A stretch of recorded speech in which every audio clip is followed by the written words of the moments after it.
This is Akashvani, the news read by Narang Koyang.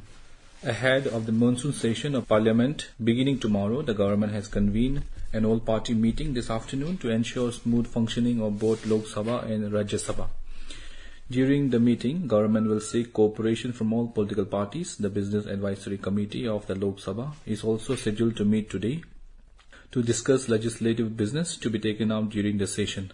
The monsoon session will continue till 11th of next month, and there will be a total of 17 sittings in this session spread over 23 days. Many important legislations, including Cinematograph Bill, the Biological Diversity Bill, Digital Personal Data Protection Bill, Forest Conservation Bill, the National Dental Commission Bill, National Nursing and Midwifery Bill, and Multi-State Cooperative Societies Bill 2022 are expected to be taken up during the session. It is taking place in the backdrop of ruling NDA alliance meeting and the opposition's newly formed alliance, namely India, meeting to chalk out their strategies for next year's Lok Sabha polls.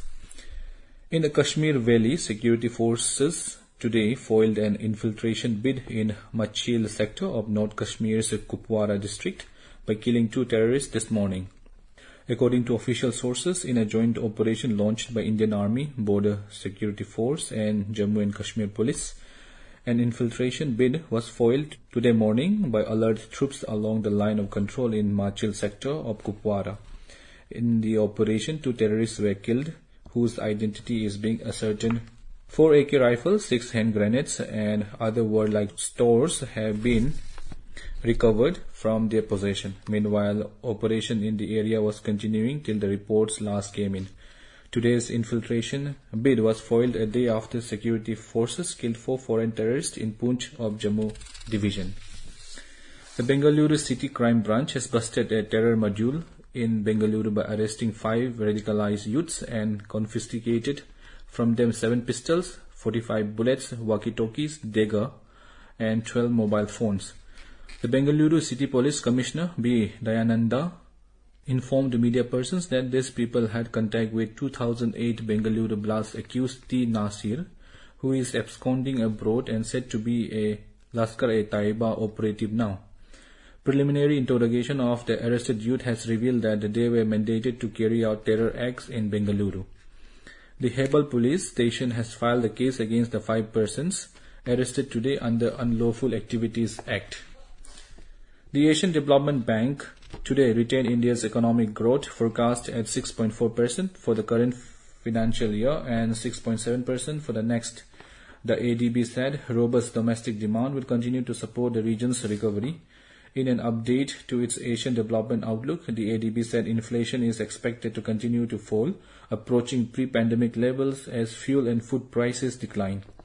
It forecast 3.6% inflation this year for developing economies in Asia and 3.4% in 2024.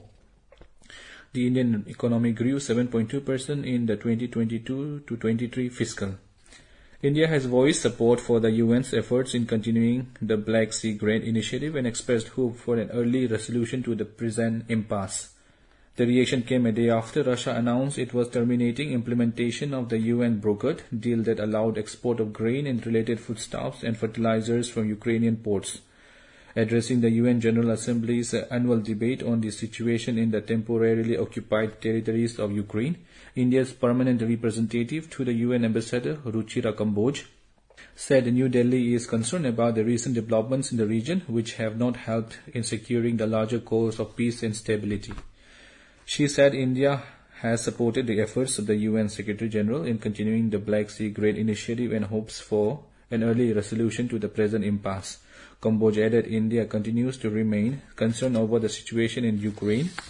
Conflict has resulted in the loss of lives and misery for its people, particularly for women, children and elderly, with millions becoming homeless and forced to take shelter in neighboring countries. Moscow on Monday said it was terminating the implementation. The National Democratic Alliance has passed a resolution to contest the Lok Sabha polls next year under the leadership of Prime Minister Narendra Modi and asserted that the alliance will return to the helm for the 3rd straight term with a huge majority. That's all in this news bulletin. Namaskar.